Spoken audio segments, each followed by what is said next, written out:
Most recently আমার একটা বই পাবলিশ হয়েছে, আপনারা শুনে থাকবেন। আমার প্রথম বইটা ছিল মেসেজ, দ্বিতীয় বইয়ের নাম হচ্ছে আহ্বান, আমার 3 নম্বর বই হচ্ছে রিফ্লেকশন ফ্রম সূরা ইউসুফ। সূরা ইউসুফ থেকে আমরা কি কি শিক্ষা পাই, লেসন পাই। তো আমি ভাবলাম যে ওয়াই নট এই বইটার একটা রিভিউ এখানে শেয়ার করি, যেহেতু কোরআনের একটা চ্যাপ্টার, একজন নবীর নামে একটা চ্যাপ্টার বা সূরা ডেডিকেট করা হয়েছে, 12 নম্বর সূরা, সূরাতুল ইউসুফ। তো আমি প্ল্যান করেছি যে কিছু রিফ্লেকশন বা কিছু কি লেসন শেয়ার করব। আমি আমার বইতে 35 থেকে 40টা লেসন শেয়ার করেছি। তো আজকের এই সংক্ষিপ্ত সময়ে সেটা হবে না, আমি হয়তো 7 থেকে 10টা লেসন শেয়ার করতে পারবো এখানে, যদি আপনারা আমাকে অ্যালাউ করেন আর কি, ইনশাআল্লাহ বিইذনিল্লাহ। তো 60টা আমি লেসন শেয়ার করবো ইনশাআল্লাহ বিইذনিল্লাহ। প্রথম কথা হচ্ছে যে আয়াতটা দিয়ে শুরু করেছি, আল্লাহ তাআলা বলছেন নাহনু নাকুসু আলাইকা আহসানাল কসসি বিমা আওহাইনা ইলাইকা হাযাল কুরআন ওয়া ইন কুনতা মিন ক্বাবলিহি লামিনাল গাফিলিন। নবী হে, আমি কোরআন থেকে ওহির মাধ্যমে, ওহি হচ্ছে সিক্রেট মেসেজ, এই সিক্রেট মেসেজের মাধ্যমে আপনাকে সবচাইতে শ্রেষ্ঠতম একটা গল্প শোনাচ্ছি। সূরা ইউসুফ হচ্ছে কোরআনের সবচাইতে শ্রেষ্ঠতম গল্প।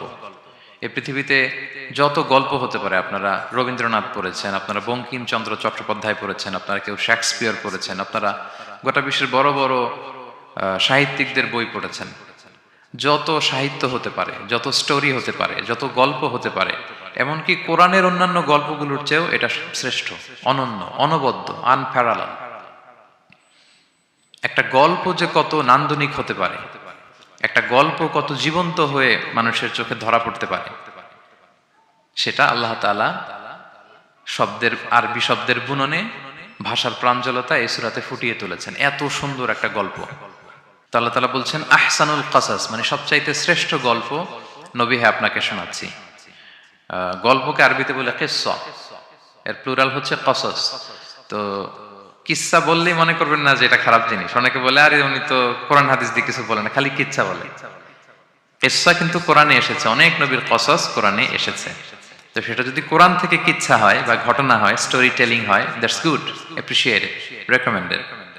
তো আল্লাহ গল্প কেন বললেন কোরআনে, এবং শ্রেষ্ঠ গল্প পরে আল্লাহ তাআলা স্টেটমেন্ট দিলেন আহসানাল কসাস, সবচেয়ে শ্রেষ্ঠ গল্প ইউসুফের গল্প। কারণ কি? কারণ গল্প মানুষকে আকৃষ্ট করে। গল্প মানুষকে কি করে? আকৃষ্ট করে। অনেক সময় দেখা যায় যে আমরা যখন তাত্ত্বিক কথা বলি, মানুষ হাই তোলে, কেউ এদিক সেদিক তাকায়, একটু ঝিমুনি ঝিমুনি ভাব। কিন্তু যখন ঘটনা বলি, একটা গল্প যখন শুরু করি, তখন একেবারে নড়ে চড়ে বসে সবাই, মানে কি হইলো দেখি, শেষ পর্যন্ত কোথায় যে ঠেকে। তো এই জন্য আল্লাহ তাআলা মাঝে মাঝে আমাদেরকে গল্প শুনিয়েছেন। ইহুদিদের কাছ থেকে, মদিনা ইহুদিদের কাছ থেকে একটা প্রশ্ন শিখে আসছিল কোরাইশরা।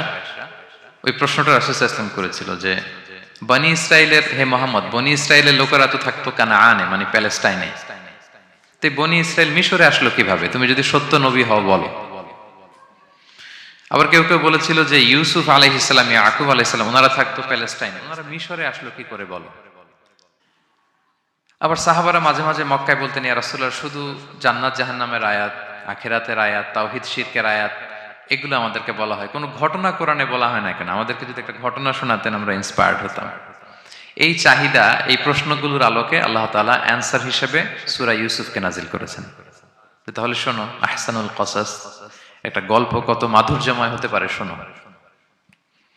এবং এর মধ্যে দিয়ে আল্লাহ তাআলা বলেছেন বনি ইসরাইল কিভাবে প্যালেস্টাইন থেকে ইজিপ্টে মাইগ্রেট করলেন। এভাবে অনেক নবীদের ঘটনা আল্লাহ তাআলা কোরআনে আমাদেরকে শুনিয়েছেন। আল্লাহ তাআলা বলছেন রুসুলান কদ কসাসনাহুম আলাইকা মিন ক্বাবলু ওয়া রুসুলাল লাম নাকসুসহুম আলাইক।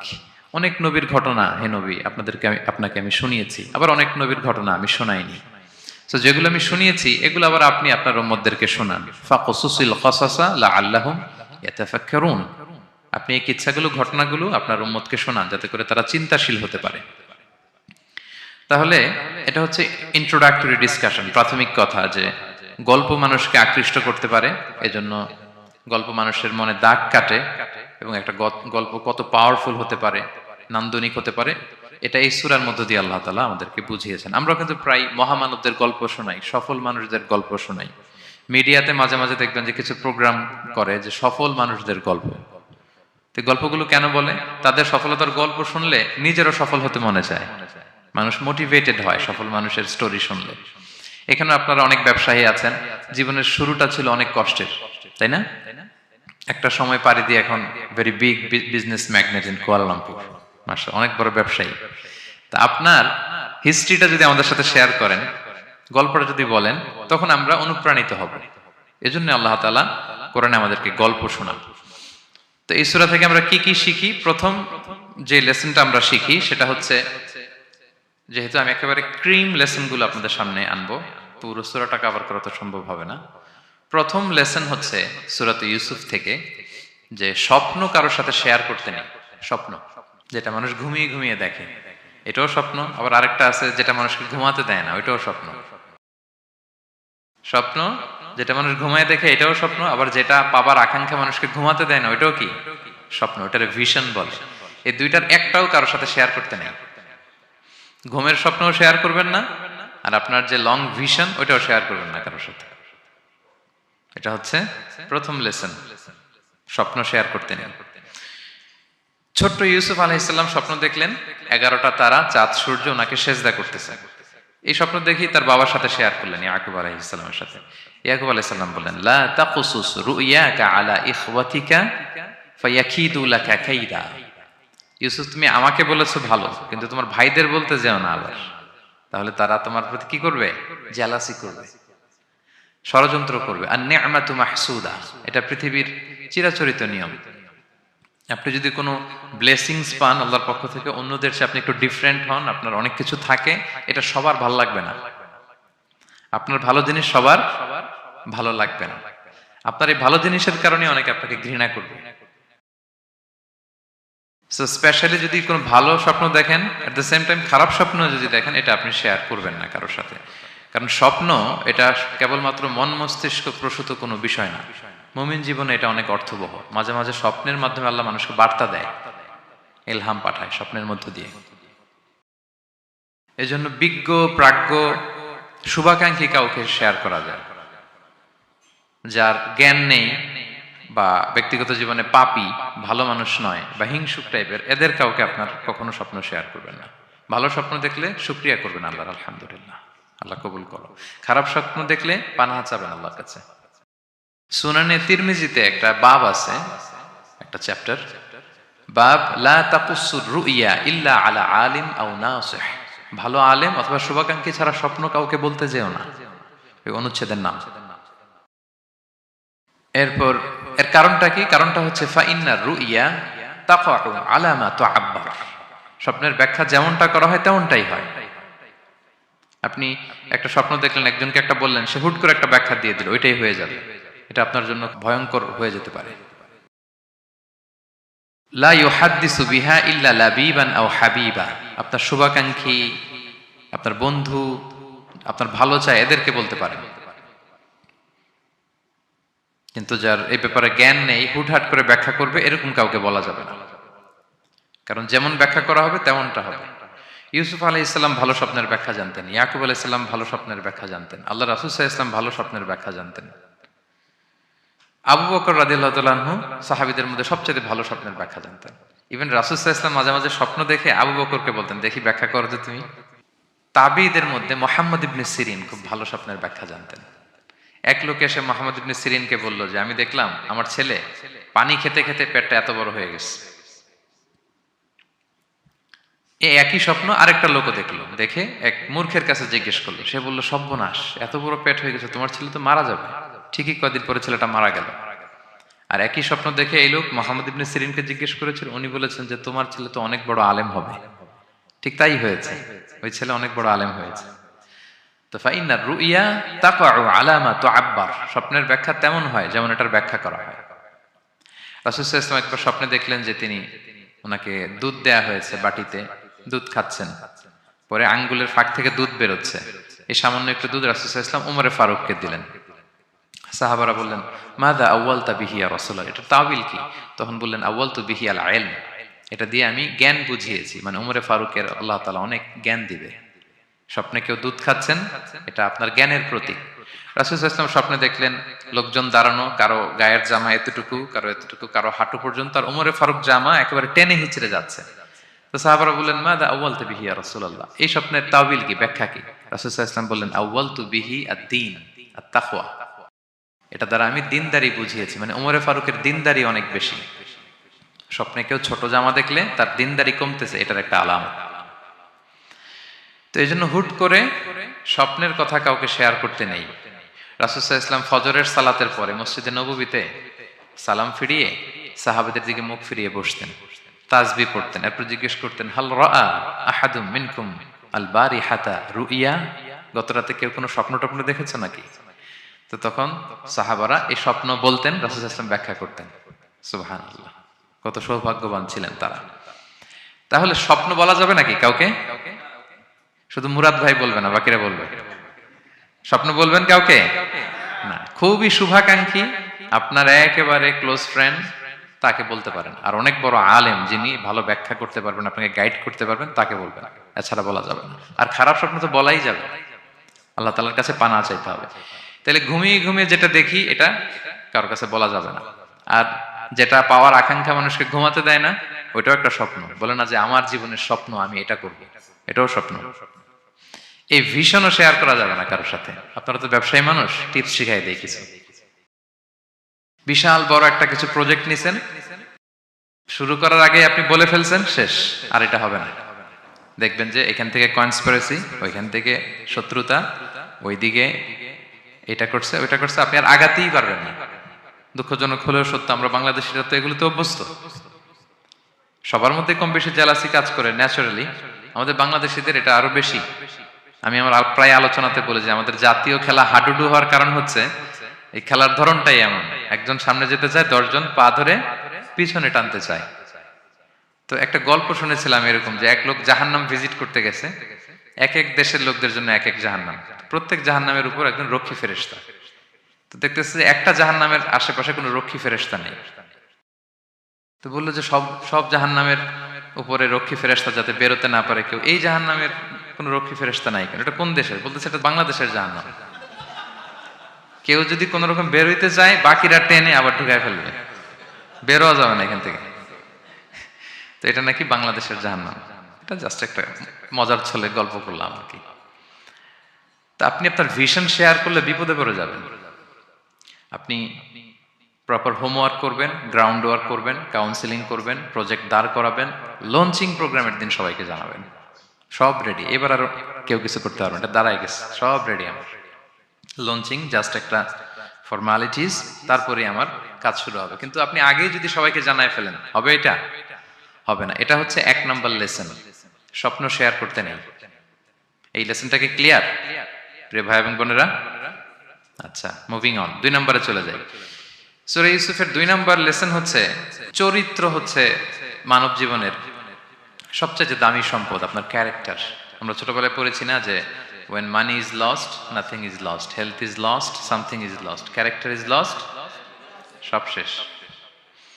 এটা অনেক দামি সম্পদ। সো এই মোরাল স্ট্যান্ডার্ড বা আপনার এথিক্স, এটাতে কোনো কম্প্রোমাইজ করা যাবে না। চরিত্র শেষ তো সব শেষ। বিশেষ করে যুবক ভাইয়েরা, আপনারা অনেক যুবক আছেন এখানে দেখতে পাচ্ছি। এই চারিত্রিক উন্নত চরিত্র, এটা আল্লাহ তাআলার কাছে অত্যন্ত প্রিয়। এবং যারা চরিত্র হেফাজত করতে চায়, যে যুবক, আল্লাহ তাআলা তাদেরকে সাহায্য করা নিজের জন্য অবধারিত করেছেন, তাকে হেল্প করা, যে নিজের চরিত্র বাঁচাতে চায়। রাসূল সাল্লাল্লাহু আলাইহি ওয়াসাল্লাম বলেছেন সালাসাতুন হাক্কুন আলাল্লাহি আউনুহুম, 3 শ্রেণীর ব্যক্তিকে সাহায্য করা আল্লাহ নিজের উপর আবশ্যক করেছেন। এর মধ্যে এক শ্রেণী হচ্ছে ওয়ান্নাকিহ আল্লাযী ইউরিদুল আফাফ, এমন যুবক যে বিয়ে করে নিজের চরিত্র হেফাজত করতে চায়। সেম গোস টু ফিমেল, নারীদের ক্ষেত্রেও একই কথা। প্রত্যেকের ক্ষেত্রে, যুবক যুবতী প্রত্যেকের জন্যই তার চরিত্রটা তার জীবনের সবচাইতে দামি সম্পদ। এবং এটা হেফাজতের একমাত্র মাধ্যম হচ্ছে বিয়ে। বিয়ে হচ্ছে আমাদের চরিত্র হেফাজতের রক্ষা কবচ। এবং রাসূল সাল্লাল্লাহু আলাইহি ওয়াসাল্লাম যুবক যুবতীদেরকে উদ্দেশ্য করে বলেছেন যে ইয়া মা'আশারা শাবাব, হে যুবক যুবতীরা, মান ইসতাতা'a মিনকুমুল বাআতা ফালিয়াতাযাওয়াজ, তোমাদের যাদের সক্ষমতা আছে তোমরা বিয়ে করে ফেলো। টাইমলি ম্যারেজ আমরা সব সময় বলি, সময় মতো করতে হবে। ফাইন্নাহু আগাদ্দু লিল বাসার, বিয়ে করলে দৃষ্টি সংযত হয়।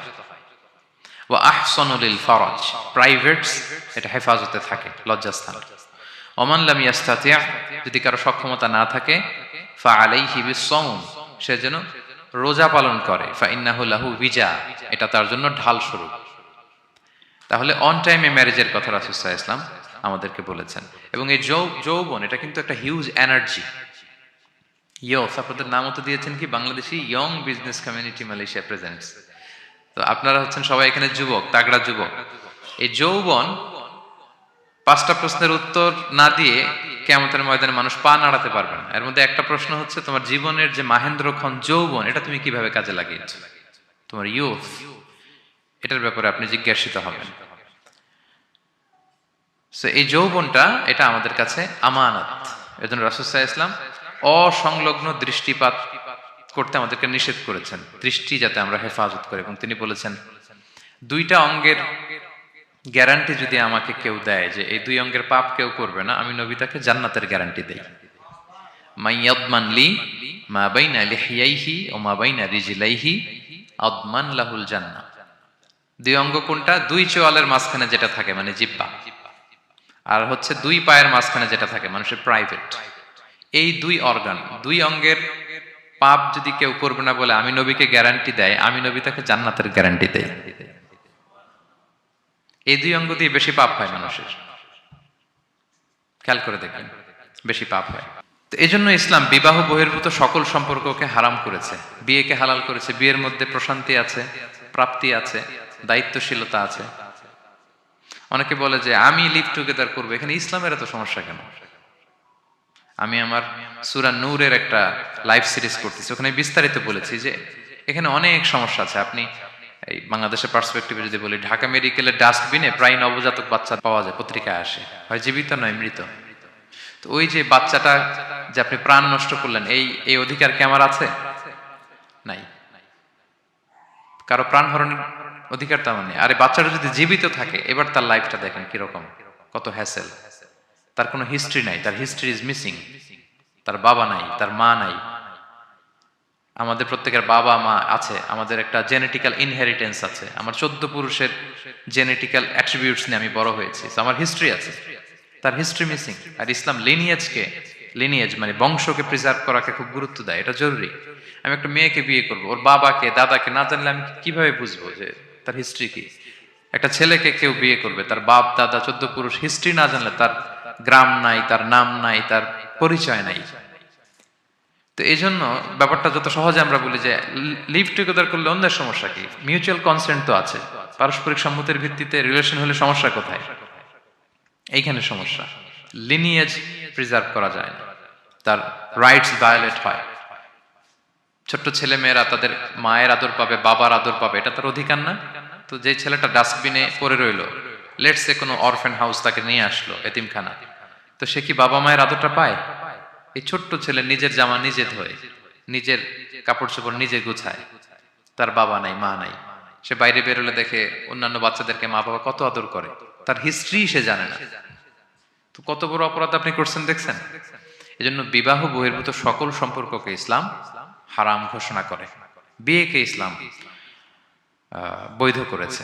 প্রশান্তি আছে, দায়িত্বশীলতা আছে, সামাজিকতা আছে, সভ্যতা বিনির্মাণের একটা স্ট্রাকচার্ড সিস্টেম আছে। এজন্য বিয়ে বহির্ভূত সম্পর্ক হারাম।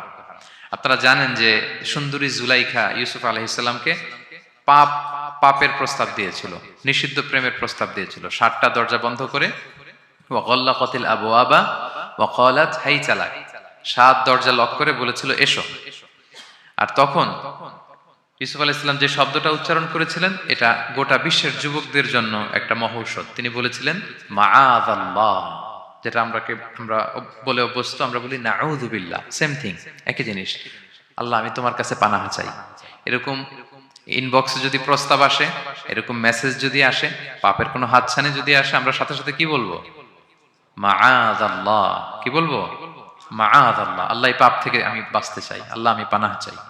এবং পরে ইউসুফ আলাইহিস সালামকে সে বলেছিল তুমি যদি মেনে না নাও তোমাকে জেলে বন্দী করা হবে, জেলেই পাঠানো হবে। তিনি বলেছিলেন ক্বালা রাব্বিস সিজনু আহাব্বু ইলাইয়া মিম্মা ইয়াদউনানি ইলাই, আল্লাহ যে পাপের দিকে তারা আমায় ডাকে তার চেয়ে জেলখানা আমার জন্য ভালো। তিনি কারাবরণ করেছিলেন, চরিত্র হেফাজতের জন্য কারাবরণ করেছিলেন। তো এই যে বিশুদ্ধ চিত্ত, এই যে চারিত্রিক দৃঢ়তার আর্কিটাইপ, এই ইউসুফ আলাইহিস সালামের এই গল্প গোটা বিশ্বের সকল নওজওয়ানদের জন্য এটা প্রেরণার বাতি ঘর, এটা আমাদের জন্য lesson. He is our icon. তো 2 নম্বর পয়েন্টটা ছিল চরিত্র আমাদের জীবনের সবচেয়ে দামি সম্পদ। প্রিয় ভাই এবং বোনেরা, আমরা সব ছাড়লেও আমাদের চরিত্র যেন আমরা নষ্ট না করি। এই পয়েন্টটা ক্লিয়ার সবার কাছে? আচ্ছা, মুভিং অন। 3 নম্বর পয়েন্টস হচ্ছে, যারা জীবনে সফল হয়, সফল লোকেরা তারা কখনো কোনো অজুহাত দেয় না বা অজুহাত খোঁজে না। সফল লোকেরা দেখবেন যে এক্সকিউজ দেয় না। এক্সকিউজ আমাদের, এটা নাই, এটা হয় নাই, ওইটা হয় নাই, আমার ক্যাপিটাল নাই এজন্য ব্যবসা করতে পারি না, আমার মামা খালু নাই এজন্য চাকরি হয় না, দেশে এই সমস্যা এজন্য আমি দাঁড়াতে পারি না। এগুলো কাদের কথা বলেন তো? ব্যর্থদের কথা। যারা সাকসেসফুল ইন দেয়ার ক্যারিয়ার, জীবনে যারা সফল, এরা কখনো কি দেয় না? এক্সকিউজ দেয় না, অজুহাত দেয় না। They create their own path, they create their own space. তারা তাদের নিজেদের রাস্তা গড়ে নেয়। রাস্তা আপনাকে কেউ করে দিয়ে যাবে না, আপনার রাস্তাটা আপনাকে করতে হবে। তো এই যে অজুহাত দেয় না, সামনে শুধু আগায়, ইউসুফ আলাইহিসসালাম এক্ষেত্রে আমাদের জন্য আদর্শ। আপনি একটু খেয়াল করে দেখেন, এই যে আমাদের মধ্যে এত হতাশা, এটা নাই ওইটা নাই, এত হতাশা, হতাশ হওয়ার মতো কি ছিল না ইউসুফ আলাইহিসসালামের জীবনে? বলেন, হতাশাগ্রস্ত হওয়ার মতো কি ছিল না? ওনার জীবনে সব ছিল। হতাশ হওয়ার জন্য, হাল ছেড়ে দেওয়ার জন্য যা যা দরকার সব ছিল। ছোটবেলায় ভাইদের ষড়যন্ত্র, ওনাকে পিটিয়ে মেরে আহত করে কুয়ার মধ্যে ফেলে দেওয়া হয়েছে, অন্ধকার কুয়া, ছোট্ট বাচ্চা। সেখান থেকে এক ক্যারাভেন কাফেলা এসে ওনাকে নিয়ে মিশরে বিক্রি করে দিল, দাস কেনাবেচার বাজারে। কৃতদাস, উনি এখন কৃতদাস। আর আমাদের মতো স্বাধীন মুক্ত মানুষ নন, কৃতদাস হিসেবে বিক্রি করে দেয়া হলো, সার্ভেন্ট। আজিজে মেসরের ওখানে যে উনি কৃতদাস হিসেবে জীবনযাপন শুরু করলেন। নারীর ছলনায় এখানে ফিতনার সম্মুখীন হলেন, কারাবরণ করলেন। হতাশ হওয়ার মতো কি ছিল না? বলেন, সব ছিল। উনি তো হাল ছেড়ে দিলে, ইউসুফ আলাইহিসসালামের সবার আগে হাল ছেড়ে দেওয়ার কথা ছিল। কুয়ার মধ্যে যখন পড়ছে, খালাস, আমি শেষ, আমার তো জীবনে আর কোনো আলো নাই। দাস কেনাবেচার বাজার যখন বিক্রি, তখনই তো হাল ছেড়ে দেওয়ার মতো, আমার জীবন তো শেষ, মুক্ত জীবন তো আর নাই। জুলাইখা যখন অত্যাচার করতেছিল, তখনই হাল ছেড়ে দেওয়ার মতো ছিল। জেলখানায় মোর দেন আ ডেকেড, 12 বছর জেলখানায় ছিল, মানে মোর দেন 10 ইয়ার্স, 10 বছরের বেশি। তো তারপরেও তিনি কি করেন নাই? অজুহাত দেয় নাই। ধৈর্যের সাথে, সাহসিকতার সাথে একটার পর একটা পথ পরিক্রমা তিনি পাড়ি দিয়েছেন। এবং দেখেন যে উনি জেলখানার ভেতরে যে পুরো জেলখানার পরিবেশ চেঞ্জ করে ফেলছিলেন আল্লাহর নবী ইউসুফ আলাইহিস সালাম। জেলখানায় কারা যায় বলেন তো দেখি? চোর, ডাকাত, গুন্ডা, বদমাশ, তাই না? তো ওখানে যে উনি দেখলেন যে কারা কর্তৃপক্ষ এই গুন্ডা বদমাশদেরকে নিয়ন্ত্রণে রাখতে হিমশিম খাচ্ছে। আল্লাহ নবী ইউসুফ আলাইহিস সালাম ওনার চারিত্রিক মাধুর্যতা দিয়ে, ওনার পার্সোনালিটি দিয়ে, ওনার আচরণ দিয়ে, সবকিছু দিয়ে সবার মন জয় করে ফেললেন। কয়েক মাসের ব্যবধানে পুরো মিশরের জেলখানা ওনার নিয়ন্ত্রণে। সবার অসুস্থ যারা সেবা শুশ্রূষা করলেন, যাদের কাউন্সেলিং দরকার কাউন্সেলিং করতে লাগলেন। মাঝখানে আবার 2জন কয়েদি স্বপ্ন দেখলো, তারা দেখলো যে এখানে স্বপ্ন বলতে হইলে ইউসুফকেই বলতে হবে। ইউসুফ আলাইহিস সালামের কাছে বললো, উনি সুন্দর স্বপ্নের ব্যাখ্যা করলেন। এরপর প্রপার একটা টাইমে দাওয়াতি কাজ শুরু করলেন। তার মানে আপনার রাস্তা যদি একটা বন্ধ হয়, আরো 10টা খোলা, ঠিক কিনা? একটা দরজা বন্ধ, আল্লাহ তাআলা আরো অনেকগুলো দরজা খুলে দিবেন। One door is closed, many doors are open, আরদুল্লাহি ওয়াসিআ। দাওয়াতি কাজ আপনি করতে চাইলে অনেক জায়গা খোলা আছে। এবং জেলখানা, কারাবরণ, কোনো কিছু দিয়ে আল্লাহ নবী ইউসুফ আলাইহিস সালামকে দমানো যায় না। দমানো গিয়েছে না। যেন সফলরা এগুলো বলেন, আমি তো কারাবরণ করছিলাম, আমি তো 10 বছর ছিলাম না, আমার তো এই সমস্যা। এগুলো সফল লোকদের কথা না। আপনারা নেলসন ম্যান্ডেলার নাম শুনেছেন? সাউথ আফ্রিকার প্রথম প্রেসিডেন্ট। উনি কত বছর কারাবরণ করেছিলেন জানেন? 27 বছর। 27 বছর উনি জেলখানায় ছিলেন। আজকে ওনার মৃত্যুর এত বছর পরেও কুয়ালালামপুরের এই ইফতার প্রোগ্রামে ওনার কথা আমরা স্মরণ করতেছি। কি সাকসেসফুল না? অত দূরে যাওয়ার দরকার নেই। আমি যদি এই দেশের দিকে তাকাই, what about the honourable prime minister Anwar Ibrahim? কয় বছর? প্রায় 8 বছর। পরে রয়্যাল পার্ডনে সব মিলাই টিলে 8 বছরের মতো উনি কারা জীবন কাটিয়েছেন। তো সফল হতে কোনো সমস্যা হয়েছে? Now he is the prime minister of Malaysia. সুবহানাল্লাহ। মিশরে যখন আমরা ছিলাম আমরা দেখেছি যে অনেক ইসলামিক মুভমেন্টের বড় বড় নেতৃবৃন্দ, কেউ 15 বছর, কেউ 20 বছর জেলখানায়, দমাতে পারেনি তাদেরকে। সো সফলদেরকে দমানো যায় না, এবং তারা এক্সকিউজ দেয় না, অজুহাত দেয় না, এটার কারণে পারি না, ওইটার কারণে পারি নাই। তারা নিজের রাস্তা নিজে তৈরি করে। এই লেসনটা আমরা পেলাম। 4 নাম্বার হচ্ছে বিলিভার্স আর অলওয়েজ অপটিমিস্টিক। বিশ্বাসীরা সবসময় আশাবাদী হয়, অলওয়েজ অপটিমিস্টিক, হাল ছেড়ে দেয় না। মুমিন কখনো হতাশ হয় না, মুমিন কখনো হাল ছেড়ে দেয় না। মুমিন ভরসা রাখে একজনের উপর, তিনি কে? আল্লাহ তাআলার উপর। সবসময় বিশ্বাসীরা তারা ভরসা রাখে। এবং সূরা ইউসুফে এটার শিক্ষা আমরা পাই। ইয়াকুব আলাইহিস সালাম ওনার ছেলেদেরকে বলেছিলেন যে লা তাইয়াসু মির রাউহিল্লাহ ইন্নাহু লা ইয়াইয়াসু মির রাউহিল্লাহি ইল্লাল কওমুল কাফিরুন। তোমরা আল্লাহর রহম থেকে নিরাশ হও না। আল্লাহর রহম থেকে নিরাশ হবে না। আল্লাহর রহম থেকে তারাই নিরাশ হয় যারা অবিশ্বাসী, যারা কাফির। হাল ছেড়ে দেওয়া যাবে না প্রিয় ভাইরা। এবং উনি প্রথমে ওনার ছেলে ইউসুফকে হারালেন, তারপরে বানিয়ামিনকে হারালেন, এরপর অন্যান্য ছেলেরা মিশরে চলে গেল শস্য আনার জন্য। তারপরে উনি আশা ছাড়েননি, উনি বলেছেন ফাসাবরুন জামিল, যে কোনো পরিস্থিতিতে আমি ধৈর্য ধারণ করছি। আসাল্লাহু আইয়া আতিয়ানি বিহিম জামিআ, এবং আমি আশাবাদী যে আল্লাহ সবাইকে আমার কাছে ফিরিয়ে দিবেন একদিন।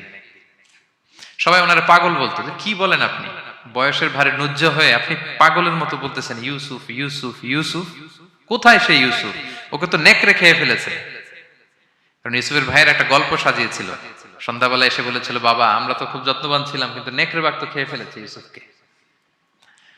তো উনি ইউসুফ আলাইহিস সালামের জামাটা হাতে নিলেন, হাতে নিয়ে দেখে ওরা আবার একটা বকরি জবাই করে এটা রক্ত মাখায় নিয়ে আসছিল জামাতে।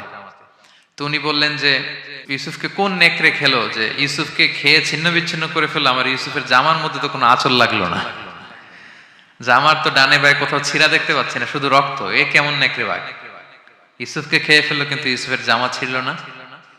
আপনারা জানেন যে জুলাইখা যখন ইউসুফ আলাইহিস সালামকে জোর করে পেতে যাচ্ছিল, আল্লাহ নবী ইউসুফ আলাইহিস সালাম চরিত্র বাঁচানোর জন্য দৌড় দিলেন ইলা নাহিয়াতিল বাব, দরজার দিকে, আর আল্লাহ তাআলা দরজা খুলে দিতে লাগলেন। সপ্তম দরজার সামনে এসে জুলাইখা ইউসুফ আলাইহিস সালামকে পেছন থেকে ধরে ফেললেন। ধরে যখন টান দিলেন, পিছনে জামা ছিঁড়ে গেল।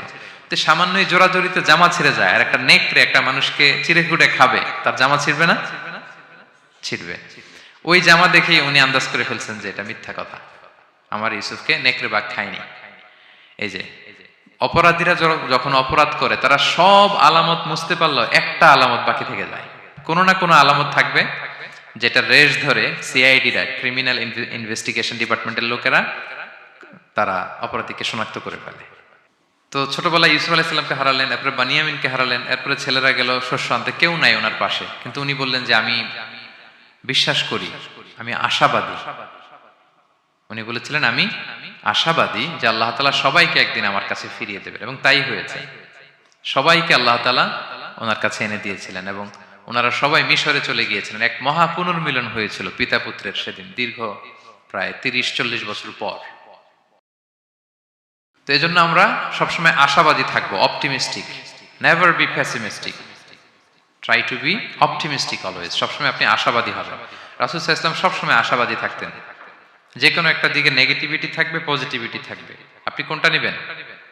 পজিটিভটা আপনি নেবেন। একটা উদাহরণ আছে না, যে এরকম একটা গ্লাসের অর্ধেক যদি পানি থাকে, কেউ দেখে অর্ধেক খালি, কেউ দেখে অর্ধেক পানি ভর্তি, তো আপনি অর্ধেক যে পানি ভর্তি ওইটা খেয়াল করবেন, আশাবাদী হবেন। আশাবাদী লোকদেরকে আল্লাহ তাআলা পছন্দ করে। নিরাশ হয় যারা কাফির, অবিশ্বাসী তারা। আর শয়তানের সবচেয়ে বড় মিশন হচ্ছে আমাদেরকে হতাশ বানানো।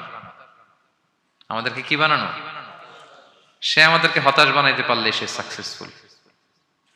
সে আমাদেরকে বুঝাতে থাকে, এত পাপ করেছিস, আল্লাহকে তোরে মাফ করবে? মনে হয় করবে না। এত পাপ হয়ে গেছে, এত অন্যায় হয়ে গেছে, মনে হয় আল্লাহর পাপ করবে, মাফ করবে না। যা হয়েছে হয়েছে, আরেকটু কর, আরেকটু এনজয় করতে থাক, আরেকটু গা ভাসায় দে পাপের সাগরে। এরকম আপনারে প্রভোগ করতে থাকে সে। আপনাকে আশাবাদী হতে দেয় না যে না, আমি পাপ যতই করি, আমার পাপ যত বড় হোক, আল্লাহর রহমতের দরিয়া তার চাইতেও বড়। এটা ভাবতে দেয় না শয়তান আমাদের, বারবার বারবার নিরাশ করতে থাকে। নিরাশ যদি আমাদেরকে করতে পারে, শয়তান সফল। শয়তান সবসময় আমাদেরকে নিরাশ করতে চায়, ভয় দেখায়। তুমি যে এই পাপ করেছো আল্লাহ তো মাফ করবে না, এত বড় পাপ তো আল্লাহর কাছে ক্ষমা হবে না। সো আমরা যেন আশাবাদী হই, আমরা যেন হতাশার সাগরে ডুবে না যাই, অপটিমিস্টিক যেন হই সম্মানিত ভাইয়েরা। এবং ইউসুফ আলাইহিস সালাম কিন্তু এক্ষেত্রে আমাদের জন্য আদর্শ। তিনি আশাবাদী ছিলেন এবং শেষ পর্যন্ত লড়াই করে গিয়েছেন, নিরাশ হওয়া যাবে না। এই পয়েন্টটা ক্লিয়ার সবার কাছে? 5 নাম্বার লেসন হচ্ছে, আপনি যদি বড় কোনো কাজ করতে চান, আপনার বড় প্ল্যান লাগবে, যেটাকে আমরা মাস্টার প্ল্যান বলি। বড় কিছু করতে হলে মাস্টার প্ল্যান লাগে এবং আপনার প্রপার ম্যানেজমেন্ট লাগবে। প্ল্যানিং ছাড়া পৃথিবীতে কিছু হয় না। প্ল্যানিং যে কোনো কাজে, যে কোনো ক্যারিয়ারে, যে কোনো প্রফেশনে প্ল্যানিং ছাড়া বড় কোনো কিছু হয় না। আপনি প্ল্যানিং করেন, হার্ড ওয়ার্কিং করেন, সফলতা আপনাতেই এসে ধরা দেবে। এটা পৃথিবীর সুন্নাত। আপনি কাজ করবেন না, প্রচেষ্টা করবেন না, আল্লাহর উপর ভরসা করে রাখবেন, আল্লাহ আপনারা বাঁচাবে? বলেন, চেষ্টা করতে হবে। তাওয়াক্কুলের মেকানিজমটা এরকম, আপনি আপনার সর্বোচ্চটুকুন চেষ্টা করবেন, সর্বোচ্চ চেষ্টা করে এরপরে কার উপর ভরসা করবেন? আল্লাহ তাআলার উপর। আপনারা কি জানেন বিষ্ণু ইসলাম যেদিন হিজরত করেছিলেন, ওই দিন বিশ্বনবী মানে কত ভাবে নিজেকে আড়াল রাখার চেষ্টা করেছিলেন। বিষ্ণু ইসলাম মাস্ক পরতেন না কখনো, মুখ খোলা থাকতো। ওই দিন মাস্ক করেছিলেন, মানে কাপড় দিয়ে মুখটা ঢেকে। আল্লাহ যখন বললেন আজ রাতে হিজরত হবে, রাসূল সাল্লাল্লাহু আলাইহি ওয়াসাল্লাম দুপুরবেলা বেরোলেন আবু বকরকে জানানোর জন্য। তিনি দুপুরবেলাও কখনো বেরোতেন না। ওয়াক্তাল কাইলুলা, এটা রাসূল সাল্লাল্লাহু আলাইহি ওয়াসাল্লামের বিশ্রামের সময় ছিল। বাদা যাহিরা, যোহরের পরে বিশ্রাম নিতেন। প্রচন্ড গরম, আরব দেশের লোকেরা বেরোতো না তখন, রাসূল সাল্লাল্লাহু আলাইহি ওয়াসাল্লাম বেরোতেন না। ওই দিন তিনি ওই টাইমে বেরোলেন যাতে কেউ না দেখে, নাম্বার 1। নাম্বার 2, উনি সবসময় খোলা মুখে বেরোন, ওই দিন তিনি মুখ ঢেকে বেরোলেন যাতে দূর থেকে কেউ দেখলেও একটা গ্ল্যান্সে টের না পায় এটা মুহাম্মদ। আচ্ছা, নাম্বার 3, আবু বকর রাদিয়াল্লাহু তাআলার কাছে যেয়ে বলেন, আবু বকর যারা ঘরে আছে একটু বের করো, খুব কনফিডেন্সিয়াল একটা কথা। আবু বকর বললেন, ইয়া রাসূলুল্লাহ, এটা তো আপনার পরিবার, মানে বিয়ে হয়ে গেছে অলরেডি আয়েশা রাদিয়াল্লাহু তাআলার সাথে, এখনো সংসার হয়নি, তো আপনার পরিবার, তারপর আসমা, এরা বলছে আচ্ছা তাহলে ঠিক আছে। আবু বকর বললেন, ইয়া রাসূলুল্লাহ বলেন। আল্লাহ রাসূল বললেন, আল্লাইলা, সংক্ষেপে, মেসেজ কিন্তু সংক্ষেপে দিতে হয়। বললেন আল্লাইলা, আজ রাতে। তখন বললেন যে রাসূল আমি কি সাথে থাকবো? হ্যাঁ, সাথে থাকবে তুমি। তো আগে ইঙ্গিত পেয়ে অনেক আগেই একটা উটকে আবু বকর রাদিয়াল্লাহু তাআলা আনহু ঘাস খাওয়াচ্ছিলেন, পানি খাওয়াচ্ছিলেন, নাদুস নুদুস করছিলেন। তো ওই রাতেই বের হয়ে গেলেন। এবার আবু বকর রাদিয়াল্লাহু তাআলা আনহু কতটুকু প্ল্যান করলেন দেখেন। উনি ওনার ছেলে আব্দুল্লাহকে বললেন, তুমি মক্কার বাজারে, আমরা যে মিসিং, আমরা যে নাই, আজকে রাতে তো আমাদেরকে হত্যা করতে আসবে, কে কি বলতেছে এসে ওই গারে সাউরে তুমি এসে বলে যাবা। এটা হচ্ছে আবু বকর রাদিয়াল্লাহু আনহুর প্ল্যানিং। এই যে প্ল্যানিং যে কত দরকার, বড় কাজের জন্য যে প্ল্যানিং লাগে। রাসূল সাল্লাল্লাহু আলাইহি ওয়াসাল্লাম প্ল্যান করছে কিভাবে? দুপুরে বের হইছেন, মুখ ঢেকে বের হইছেন, সবার সামনে বলতে চাচ্ছেন না, শর্ট ওয়ার্ড দিয়ে বলে ফেলতেছেন। আবু বকর রাদিয়াল্লাহু তাআলা আনহুর প্ল্যানিং হচ্ছে 2 মাস ঘাস খাওয়ালেন উটকে, ওট প্রস্তুত, অর্থ প্রস্তুত, এবং মদিনা, মক্কা থেকে মদিনায় সাওয়াহিলি রোড দিয়ে, অর্থাৎ সাগরের পাশ ঘেঁষে ক্যারাভেন যে রাস্তা ছিল ওই রাস্তায় না, লোকচক্ষুর অন্তরালে আরেক রাস্তায় আমাদেরকে পৌঁছায় দিতে পারবে এরকম একজন গাইড তিনি ভাড়া করে রাখলেন। ছোট্ট ছেলে আব্দুল্লাহকে বলেন, আব্দুল্লাহ আমরা যখন গারে সাউরে 3 দিন থাকবো, তুমি সকালবেলা মদিনার মক্কার বাজারে ঘুরবা, কে কি বলে আমাদের ব্যাপারে, আবু বকর মুহাম্মদ নিয়ে কে কি বলে এসে আমাদেরকে শোনাবা। তো ছোট্ট ছেলে আব্দুল্লাহ যখন এই তথ্য দিয়ে যাবে, আব্দুল্লাহর ফুটপ্রিন্ট থাকবে না, বের হয়ে মরুভূমি দিয়ে হেঁটে গারে সাউর, আবার হেঁটে, তো ফুটপ্রিন্ট কেউ ফলো করলে তো সোজা আল্লাহ রাসূল এবং আবু বকরের কাছে পৌঁছে যাবে। উনি প্ল্যান বিও করে রাখলেন যে আব্দুল্লাহ যখন আমাদেরকে ইনফরমেশন পৌঁছে চলে আসবে, তিনি আরেকজনকে ঠিক করে রাখলেন যে তুমি আমার ছাগলগুলো ওই রাস্তায় একটু চড়াবা, তখন ছাগলের ফুটপ্রিন্ট থাকবে, ছোট্ট আব্দুল্লাহর পায়ের যে ছাপ ফুটপ্রিন্ট ওইটা আর থাকবে না। সুবহানাল্লাহ বিহামদি, কি প্ল্যান! ঠিকই আব্দুল্লাহ যেত, ফুটপ্রিন্ট পড়তো, এরপর তার রাখাল এসে ছাগল চড়াতো ওখানে, ফলে এখন শুধু ছাগল হাঁটার দাগ, ছোট্ট বাচ্চার আর দাগ নেই। এভাবে ওনারা হিজরত করেছেন, এরপরে তাওয়াক্কুল করেছেন আল্লাহর উপর। আর আমরা বলি যা করে আল্লাহ, আল্লাহর উপর তাওয়াক্কুল করলাম, এরকম বলি না?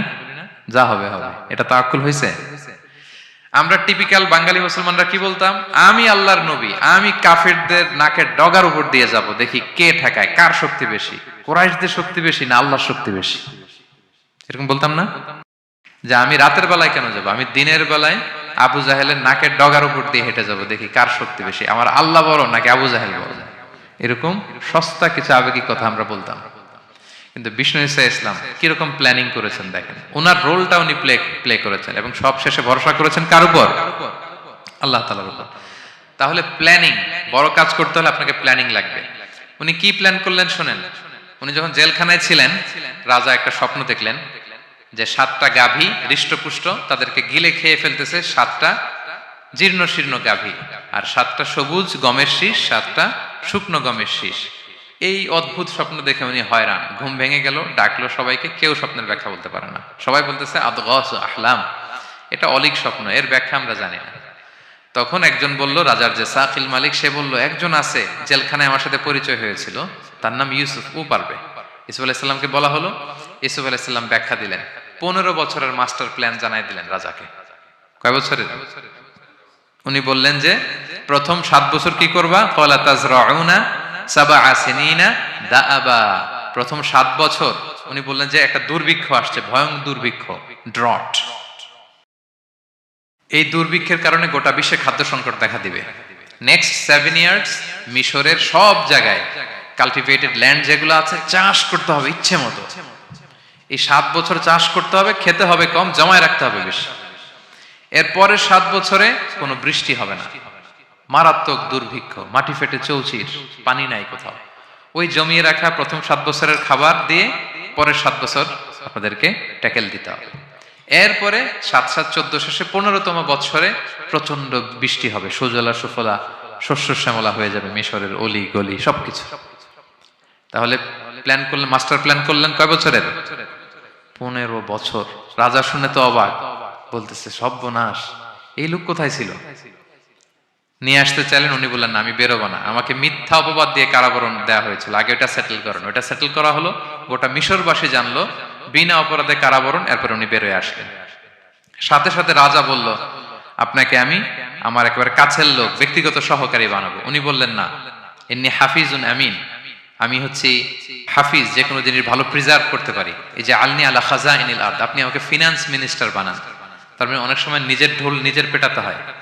যখন দেখবেন যে না, আশেপাশে যেগুলো আছে এগুলো সব হচ্ছে বোকা শোকা, এরা দায়িত্ব নিলে শেষ করে ফেলবে, ওই ক্ষেত্রে নিজের ঢোল নিজে পেটানো জায়েজ।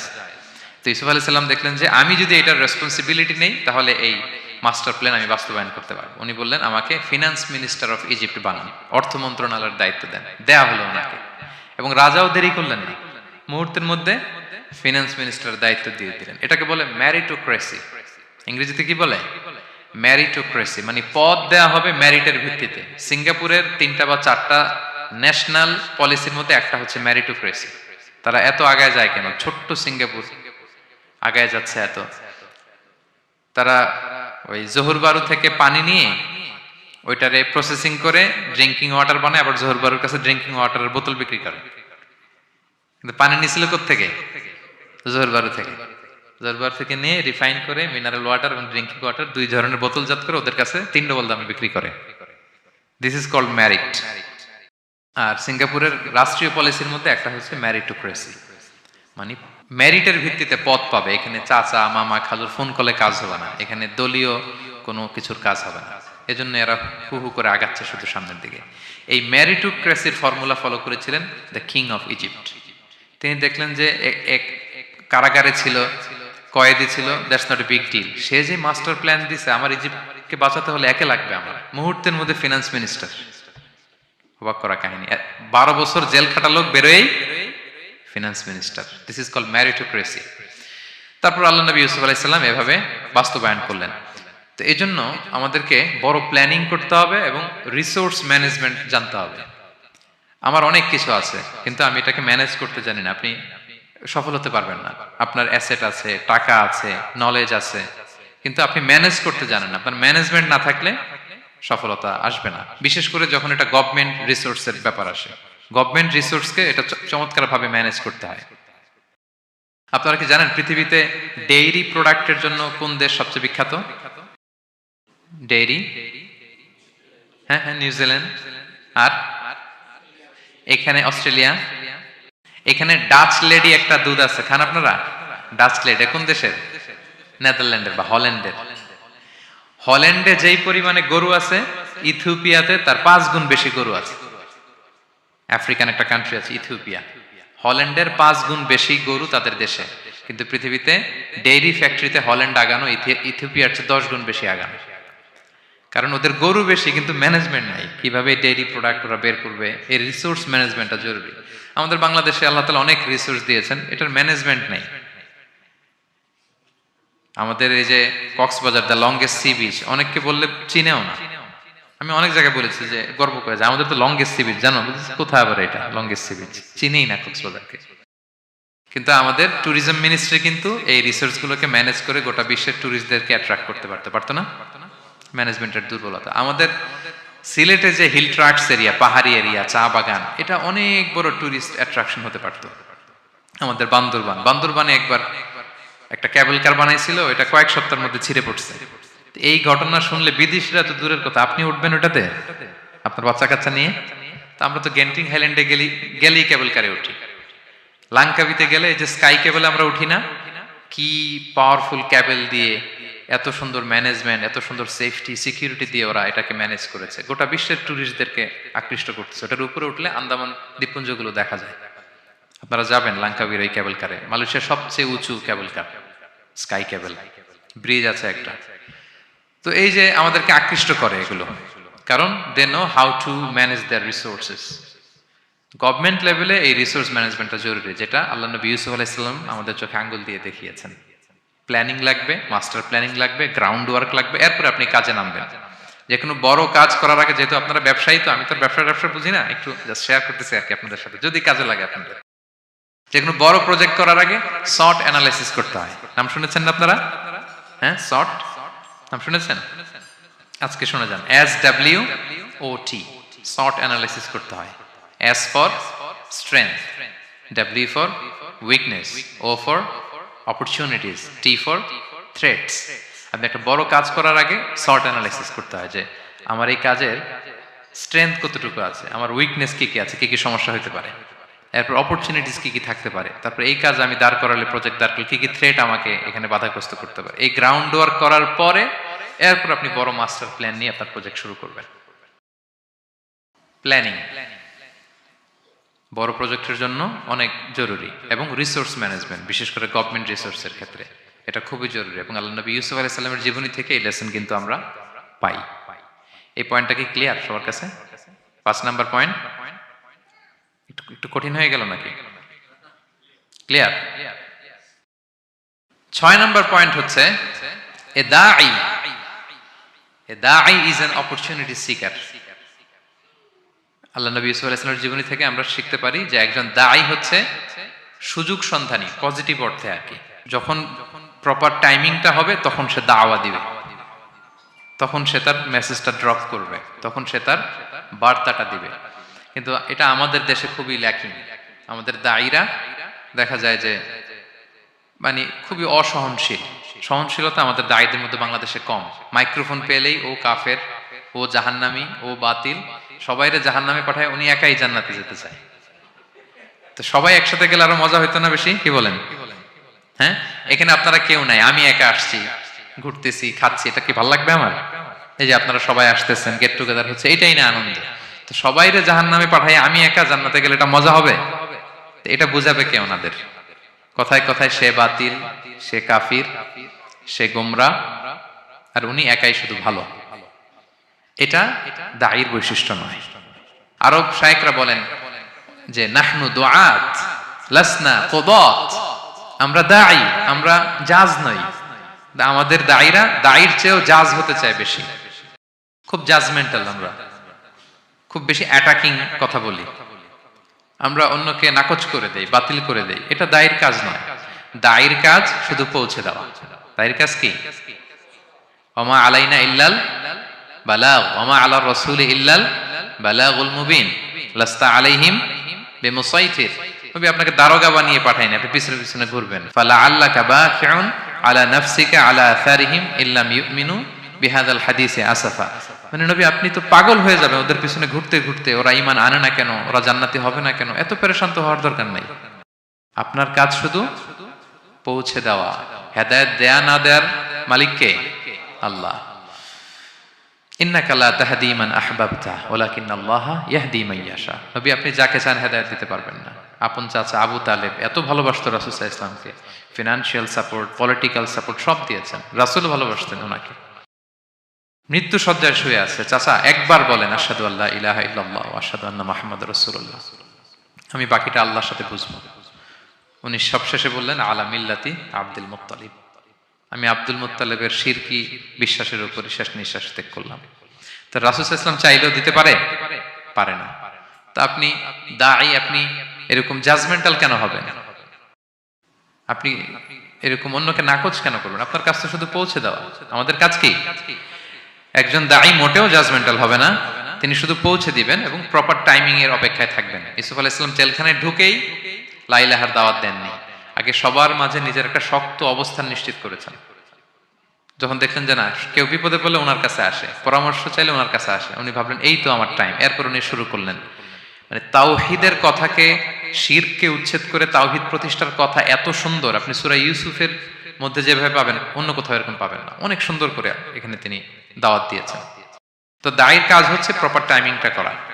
একজন দায়ী সবার সাথে মিশবে, দল মত নির্বিশেষে, গোটা বিশ্ব তার দাওয়াতি প্ল্যাটফর্ম। সে অনলাইনে, সে অফলাইনে, সে ক্যামেরার সামনে, সে কিবোর্ডে, সে মুসলিমের কাছে, অমুসলিমের কাছে, সবার কাছে আপনি মিশবেন। অনেক অমুসলিমরা আমাদের কথা শুনে, অনেক হিন্দু ভাইরা কথা শুনে, অনেক বৌদ্ধরা কথা শুনে, অনেক নাস্তিকরা কথা শুনে, হিজ মাই অডিয়েন্স। অনেক গুন্ডা মাস্তান আমাদের কথা শুনে, আপনি ওদের সাথে বসবেন। হাফ প্যান্ট পরে বসছে, গলায় স্বর্ণের চেইন, মদের গ্লাস নিয়ে বসছে, বসেন আপনি। দেখেন না এবিটলিও কি সুন্দর করে চলে যায়, সুন্দর করে। যে উনি আমাকে বলতেছে যে শায়েখ আমি যে অনেক মেয়েদের সাথে বসি টসি, আমি কিন্তু মনে মনে শুধু আস্তাগফিরুল্লাহ পড়ি। আমাকে বলতেছে শায়েখ এই যে আপনি দেখছেন ইন্দোনেশিয়াতে এখানে সেখানে আমি চলে যাই বিভিন্ন মদের বারে, এখানে সেখানে, আমি কিন্তু মনে মনে আস্তাগফিরুল্লাহ পড়ি। তার মানে তার চিন্তা চেতনা কত সুন্দর দেখেন, যে ওখানে তো যাইতে হবে আমাদের। পাপের জায়গায় আড্ডাখানায় না গেলে আপনি দাওয়াতটা দিবেন কোথায়? সো প্রপার একজন দায়ী, he is an opportunity seeker. Say proper timing বুঝে দাওয়াতটা দিবে। এবং একজন দায়ী দল মত নির্বিশেষে সবার কাছে কোরআনের কথা পৌঁছাবেন। যেই দায়ী ভেদাভেদ করেন অডিয়েন্সের মধ্যে, তিনি এই দাওয়াতি কাজের উপযুক্ত নন এবং দাওয়াতের এই মহান মর্যাদাকে তিনি হানি করছেন। একজন পটেনশিয়াল দায়ীর এরিয়া গোটা বিশ্ব। 7 নাম্বার সর্বশেষ লেসন হচ্ছে success isn't a destination, success is a journey. আমরা সফলতাকে অনেক একটা ডেস্টিনেশন মনে করি, ওই যে আমার সফলতা, আমি ওখানে পৌঁছলেই সফল, বাস খালাস কেদা, আর কিছু লাগবে না, এই তো হয়ে গেছে আমি সফল। না, সাকসেস ইজন্ট আ ডেস্টিনেশন। সফলতা এটা কোনো গন্তব্যের নাম নয়, এটা একটা journey, journey to journey, journey to journey, চলমান প্রক্রিয়া। সফলতার কোনো শর্টকাট হয় না, হয় অনেক কাঠখড় পুড়িয়ে জীবন যুদ্ধের প্রতিটি অধ্যায়ে নিজেকে প্রমাণ করে করে একটু একটু করে আপনি সফল হবেন, একটু একটু করে আগাবেন। ইটস এ জার্নি, এটা কোনো ডেস্টিনেশন নয়। এবং সফল হওয়ার পথ পরিক্রমায় কোনো লিফট নেই, সিঁড়ি বেয়ে উপরে উঠতে হয়। কি বেয়ে? কিন্তু আমরা সফল হতে চাই কিভাবে? ডাইরেক্ট 100 তলা, এই তো আমি সফল, উপরে, সবার উপরে আমি, এইভাবে চাই সফলতাটা। সবার উপরে উঠে যাব, গোল্ড মেডেল গলায় পরাই দিবে, আমরা সাকসেসফুল। না, সফলতার রাস্তায় কোনো লিফট থাকে না। কি দিয়ে উঠতে হয়? সিঁড়ি বেয়ে ঘাম জড়িয়ে উঠতে হয়। দেখেন, শুধু আলোর মুখ দেখার জন্য মায়ের পেটে আমাদের কত সময় লাগছে বলেন তো? জাস্ট একটু লাইট, হ্যাঁ 9 মাস 10 মাস সময় লাগছে শুধু একটু আলো দেখবো আমরা। একটু আলোর মুখ দেখার জন্য আমার লাগছে 9 মাস। আর এখানে আমরা শর্টকাট খুঁজি, খালি কি খুঁজি? সফলতার কোনো শর্টকাট নেই। অল্প এফোর্টে যারা সফল হতে চায় এরা কোনোদিন সফল হয় না। ইউসুফ আলাইহিস সালামের জীবনীটা একটু খেয়াল করেন, একটু একটু করে তিনি সামনের দিকে এগিয়েছেন এবং সবশেষে ইজিপ্টের ফিনান্স মিনিস্টার হয়েছেন। এজন্য ধৈর্য ধারণ করতে হবে, নিজের সর্বোচ্চটুকু উজাড় করে দিয়ে আপনার রোলটা আপনি প্লে করবেন, এরপর আল্লাহ তাআলার উপর ভরসা রাখবেন। কিন্তু অনেক চেষ্টার পরেও যদি কাঙ্ক্ষিত সফলতা না পান, হতাশ হওয়ার কিছু নাই, কারণ বিশ্বাসীর সফলতা শুধু দুনিয়াতে না, বিশ্বাসীদের সফলতা আখিরাত পর্যন্ত বিস্তৃত, ওইটা আসল সফলতা। ফামান যুহজিহা আনিন নারি ওয়া উদখিলাল জান্নাতা ফাকাদ ফাজ, যে জাহান্নাম থেকে মুক্তি পেল, জান্নাতের নিশ্চয়তা পেল, সেই সফল। তো আমরা যেন সেই সফলতার জন্য অপেক্ষা করি, আমরা যেন দুনিয়া আখিরাত উভয় জাহানে সফল হতে পারি। আল্লাহ তাআলা আমাদের সবাইকে কথাগুলো বোঝার ও আমল করার তৌফিক দান করুক।